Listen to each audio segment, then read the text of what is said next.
जिसको जलाने के लिए किया वो भी अपने ही हैं। तो चलिए दोस्तों, आप सभी को इस वीडियो में बता देना चाहता हूं खेसारी लाल यादव और डिम्पल सिंह पवन सिंह के बारे में क्या कुछ कहा है।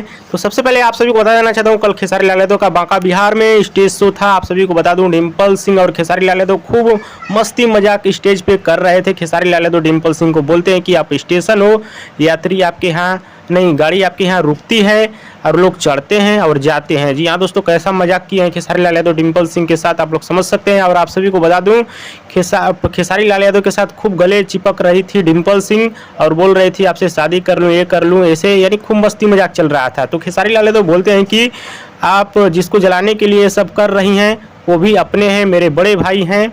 तो डिम्पल सिंह हंसने मुस्कुराने लगती हैं। बाकी ऐसा कोई कंट्रोवर्शियल बयान नहीं दिया गया था, सिर्फ मस्ती मजाक किया गया था। पवन सिंह को लेकर भी थोड़ा बहुत खोदा गया, मस्ती मजाक वाला था, बाकी वैसा कुछ विवाद नहीं था। हाँ तो दोस्तों, ये रहा खेसारी लाल यादव का स्टेज का अपडेट। आप सभी को कैसा लगा हमें नीचे कमेंट बॉक्स में जरूर बताइएगा। और दोस्तों, वीडियो पसंद आया तो ज़्यादा लाइक करें, कमेंट करें, शेयर करें, सब्सक्राइब करें। धन्यवाद दोस्तों।